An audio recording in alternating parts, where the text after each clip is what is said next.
함께 인사 나누겠습니다. 오늘은 참으로 좋은 날입니다. 옆에 분에게 한 번 더 인사합니다. 우리 모두에게 좋은 일이 일어납니다.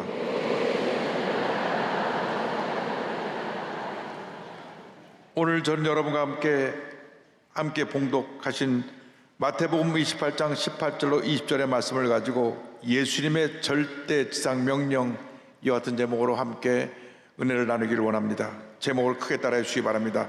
예수님의 절대지상 명령. 예수님의 절대지상 명령. 오늘의 말씀은 예수님께서 승천하시기 직전에 마지막으로 제자들에게 남기신 말씀입니다.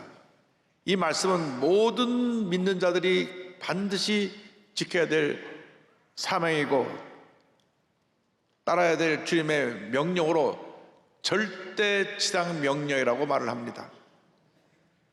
이 주님께서 복음을 전하라는 이 명령이 마태, 마가, 누가, 요한 사복음서 뒷부분에 나오고 또 초대교회 기록을 담은 사도행전 첫 부분에 나오는데 그 대표되는 그 구절이 바로 오늘 함께 봉독한 마태복음 28장 18절로 20절입니다.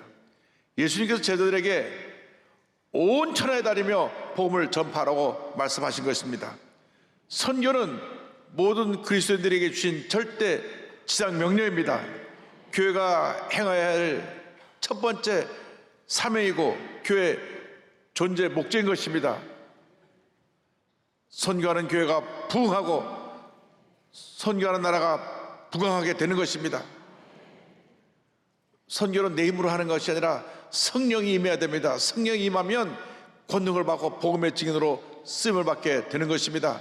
사도행전 1장 8절은 말씀합니다. 오직 성령이 너에게 임하시면 너희가 권능을 받고 예루살렘과 온 유대와 사마리아와 땅끝까지 이르러 내 증인이 되리라 하시니라. 주님께서 우리에게 명령하셨습니다. 너희는 가라! 가서 복음을 전하라! 이 말씀에 우리는 절대적으로 순종해야 되는 것입니다. 마태복음 28장 10절에 그러므로 너희는 가서 모든 민족을 제자로 삼아 아버지와 아들과 성령의 이름으로 침례를 베풀고 이와 같이 말씀하셨습니다. 하늘과 땅의 모든 권세를 가진 예수님께서 제자들에게 명령하십니다. 가라! 죄 가운데 살고 있는 저들에게 가라! 절망 가운데 살고 있는 저들에게 가라! 질병과 고통 가운데 살고 있는 저들에게 가라! 이 명령에 순종해서 우리가 구원의 복음을 들고 나가야 합니다. 복음을 들고 나갈 때 주님께서 우리와 함께 하셔서 주님이 주시는 권세로 우리가 담대하게 복음을 전하며 많은 영혼을 주님께로 인도할 수 있게 되는 것입니다. 우리는 때를 얻든지 못 얻든지 이 복음을 전해야 됩니다. 제자들이 성령을 받고 나서 예루살렘과 온 유대와 사마리아와 땅까지 복음을 전하는 주님의 귀한 선교 사역을 담당한 일꾼들이 되었습니다. 오늘 말씀처럼 우리가 가까운 이웃으로부터 국경을 뛰어넘어서 언어와 문화의 장벽을 뛰어넘고 정치와 이념을 초월해서 이 복음을 전해야 하는 것입니다. 주님께서 우리에게 말씀하신 것은 복음을 들고 나가라고 하는 것입니다.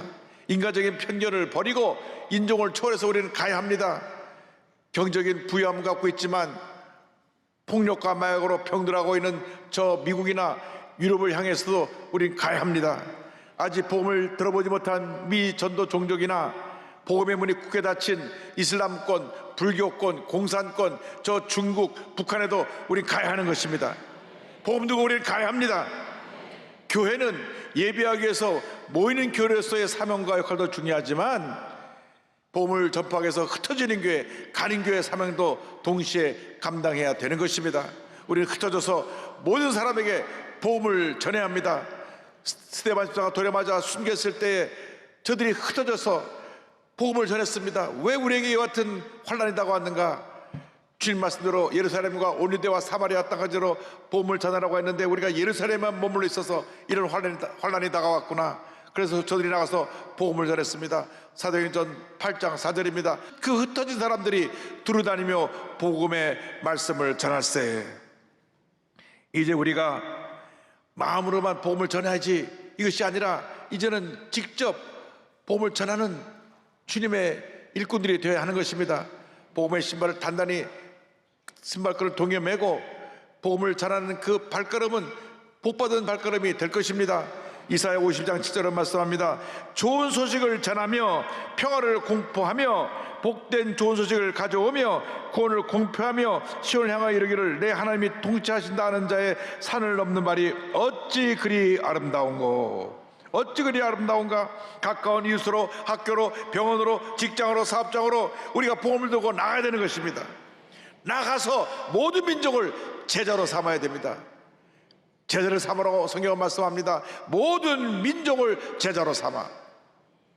우리는 예수님의 명령에 순종해서 가는 곳마다 주의 복음을 전하고 저들을 예수님의 제자로 만들어야 되는 것입니다. 선교가 복음을 전하는 것으로 끝나면 안 됩니다. 예수를 믿게 한 다음 그들을 예수님의 제자로 훈련시켜서 주님 앞에 충성된 일꾼으로 그를 쓰임받게 해야 되는 것입니다. 오늘날 교회에 신자는 많은데 제자가 적다고 합니다. 우리 모두가 제자가 되어서 예수의 사랑을 온전히 전하는 주님의 일꾼들이 되어야 할 것입니다. 예수님의 제자로서 세상의 정치, 경제, 교육, 문화 모든 영역에 있어서 선한 영역을 끼치는 주님의 사람들이 되어야 하는 것입니다. 세상을 변화시키는 예수님의 참제자가 되시기를 주님으로 축원합니다. 예수를 믿고 난 다음 구원받은 사람들이 자기의 생각과 감정에 사로잡히면 안 됩니다. 영적으로 성숙한 예수님의 제자가 되어서 날마다 자기를 부인하고 십자가를 지고 주님을 따라가는 주님의 제자의 삶을 살아야 합니다. 마가복음 8장 34절에 예수님 친히 말씀하셨습니다. 무리와 제자들을 불러 이르시되 누구든지 나를 따라오려거든 자기를 부인하고 자기 십자가를 지고 나를 따를 것이니라. 예수님을 믿고 난 다음 우리는 예수님의 제자로서 계속 영적으로 성장을 해야 됩니다. 아이가 태어나서 자라나지 못하면 정말로 큰 문제가 되는 것입니다. 온 가정의 걱정거리가 되는 것입니다. 오늘날 많은 사람들이 예수를 믿고 나서 신앙에 자라지 않고 어린 신앙에 머물러 있기 때문에 환난이 다가올 때 쉽게 무너지고 상처를 받고 쉽게 주님의 뜻을 거역하고 세상으로 나가는 것입니다. 우리가 철저히 말씀으로 무장해서 날마다 영적으로 성장하여 하나님의 위대한 일꾼으로 쓰임받도록 우리가 변화되어야 되는 것입니다. 말씀을 주야로 묵상하시기 바랍니다. 말씀을 암송하고 말씀을 선포하고 말씀을 지켜 행해서 위대한 하나님의 사람들, 하나님의 일꾼들이 다 되시기를 주님으로 축원합니다. 말씀을 통하여 우리가 예수님을 닮은 작은 예수로 변화가 되어야 되는 것입니다. 믿음의 눈으로 말씀을 볼 때 우리가 주님을 만날 수 있습니다. 주님의 뜻을 깨달을 수 있습니다. 주의 말씀을 실천할 때 하나님 앞에서 우리 정말로 귀하게 위대하게 아름답게 쓰임을 받게 될 것입니다. 미국 두루 신학대학교에 석좌 교수로 있는 레너드 스윗 박사님은 세계적인 기독교 미래학자입니다. 선교의 진정한 의미에 대해서 이렇게 설명하셨습니다. 타 문화 속에서 예수 그리스도가 드러날 때까지 우리 안에서 예수님을 발견하고 함께하는 것, 그 문화 속에 예수님의 제자를 양육하는 것, 이것이 진정한 선교이다. 그것은 우리의 선교가 아닌 바로 하나님의 선교가 된다. 주님과 동행하며 복음을 전하는 삶을 살아갈 때 하나님의 은혜가 임하는 것입니다. 왜 세상 사람들이 우리에게 손가락질합니까? 우리가 제자의 삶을 살지 못하기 때문에 예수를 믿는다고 하면서도 세상에 나가 똑같이 거짓말하고 죄짓고 싸우고 감정을 다스리지 못해서 화를 내고 하기 때문에 예수 믿는 사람이 어찌 저래 이렇게 비판을 받게 되는 것입니다. 진정한 제자는 그 모습이 예수님을 닮은 모습이 되어야 되는 것입니다. 말을 해도 행동을 해도 그의 삶에 아름다운 사랑의 모습이 나타나야 되는 것입니다. 선한 영향을 끼치는 주님의 귀한 일꾼이 되어야 하는 것입니다. 세상에 나와서 소음과 빛의 역할을 감당해야 되는 것입니다. 그렇게 될 때 하나님께서 우리를 통해서 영광을 받으시고 놀라운 은혜를 베풀어 주실 것입니다. 여러분 모두가 신자에 머물러 있지 말고 제자로 변화되길 바랍니다. 영적으로 날마다 성장하게 되길 바랍니다.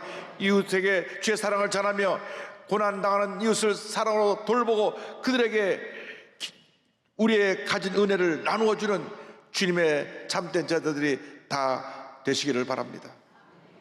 성경은 말씀하기를 가서 모든 민족을 제자로 삼아서 아버지와 아들과 성령의 이름으로 침례를 베풀라고 말했습니다. 28장 19절에 아버지와 아들과 성령의 이름으로 침례를 베풀고 제자들의 사명은 복음 들고 가서 예수님을 전하며 제자로 만들고 침례를 베푸는 것입니다. 침례를 베풀라는 말은 구원의 확신을 갖게 하라는 말씀입니다.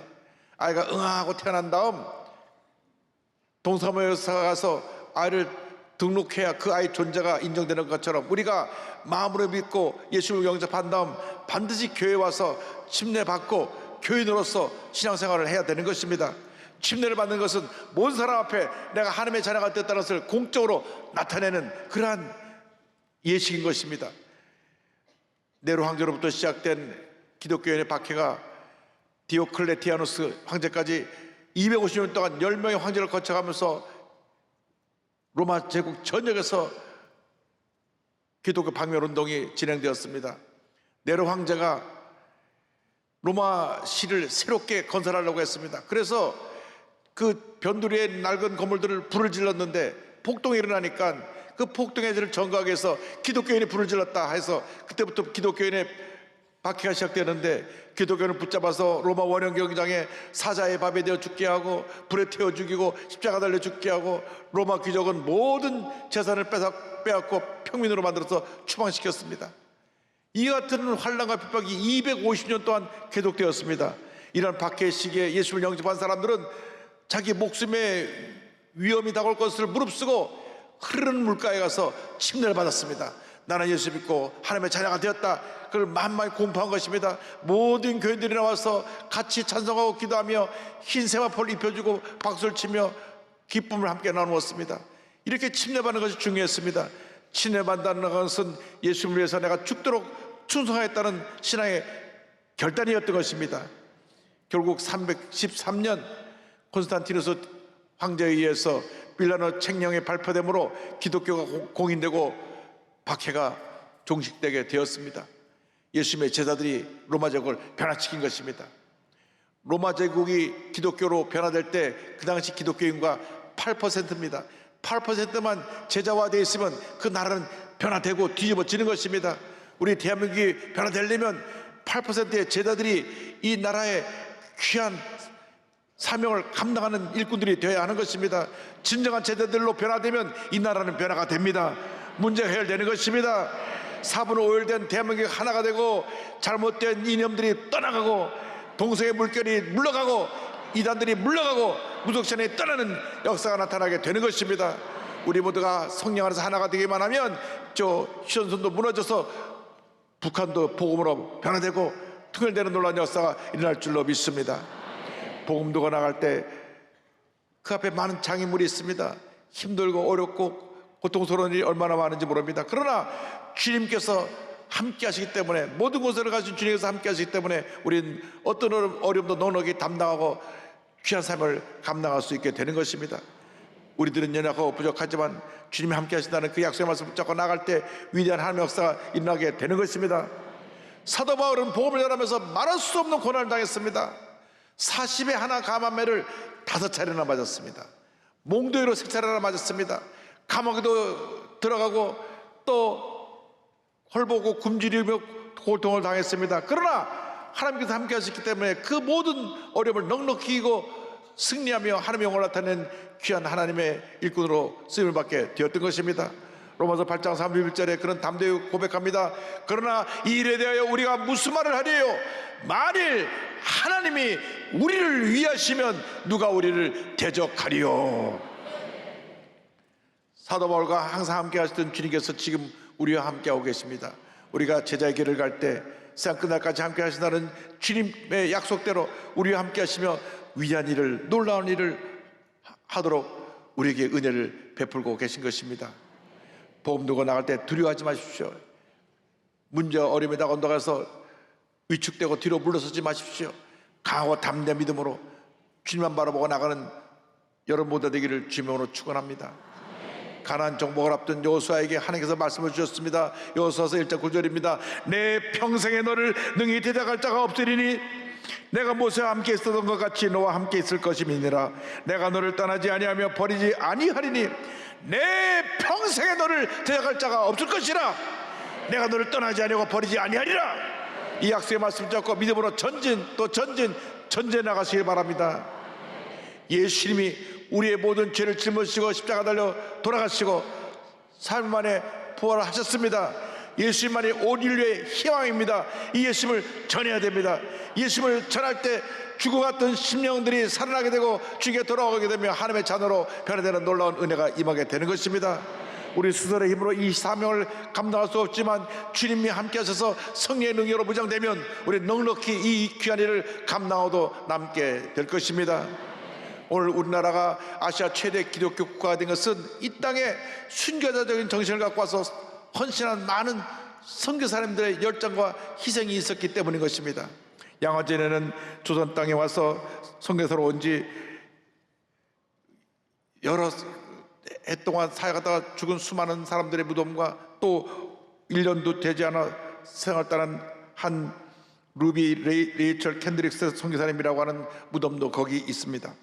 루비 레이첼 캔드릭스 선교사는 1883년 1월 28일 텍사스 플래노라고 하는 도시에서 태어났는데 1907년 미 감리교 해외 여선교사회 파송을 받아 한국에 왔습니다. 한국에 도착해서 개성에서 한국말을 배우면서 학교, 교회사역, 교회학교에서 학생들을 가르쳤습니다.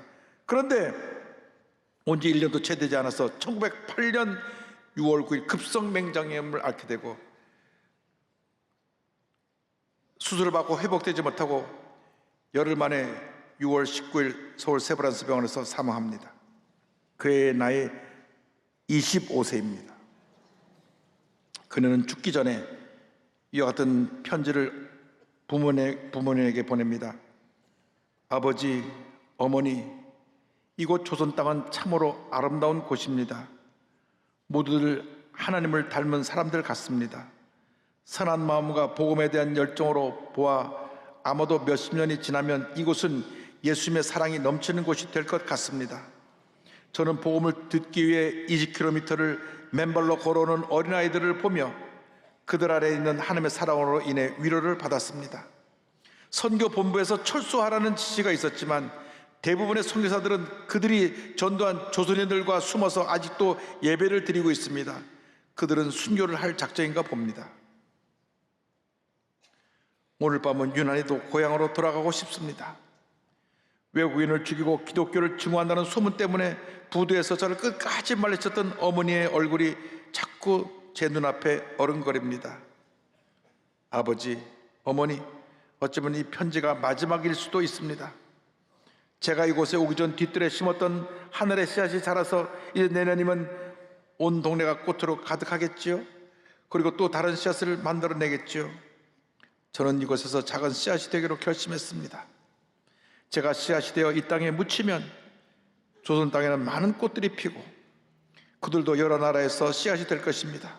저는 이 땅에 저의 심장을 묻겠습니다. 저는 조선을 향한 저의 열정이 아니라 하나님께서 조선을 향해 가신 열정을 알게 되었습니다. 어머니, 아버지, 사랑합니다. 그리고 또 그녀는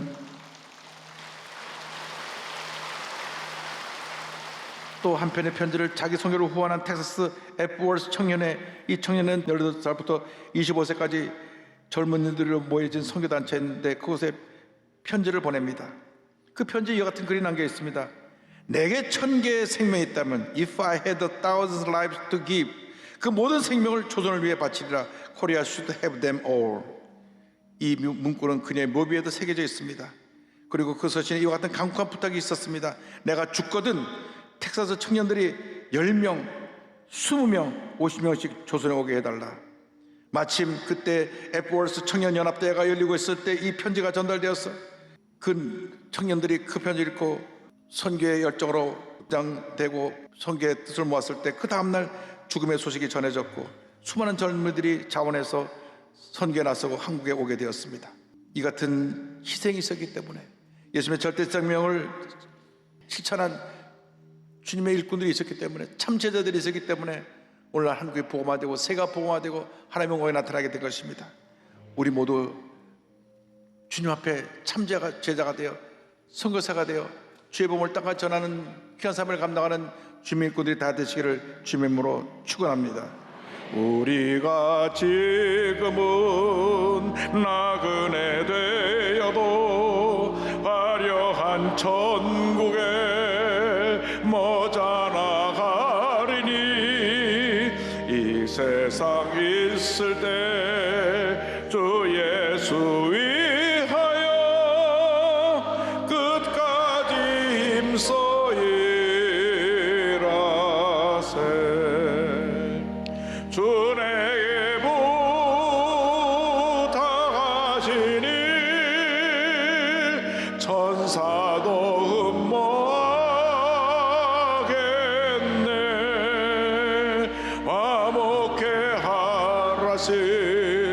구주의 말씀을 온 세상 널리 전하세. 주 예수 말씀이 온 세상 만민들 흉악한 죄에서 떠나라 하시니 이 말씀 듣고서 새 생명 얻으라. 이 기쁜 소식 전하세. 주 내게 부탁하시니 천사도 흠모하겠네.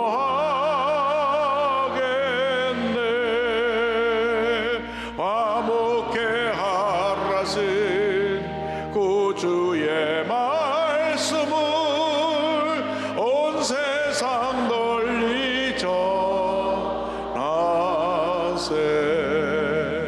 영생의 복락과 천국에 갈 길을 만백성 알도록 나가서 전하세.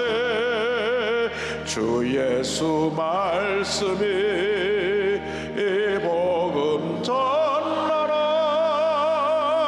우리에게 부탁하셨네. 주 내게 부탁하시니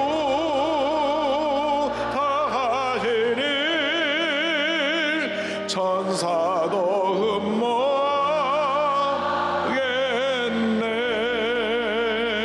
화목해 하라신 구주의 말씀을 온 세상 널리 전하세.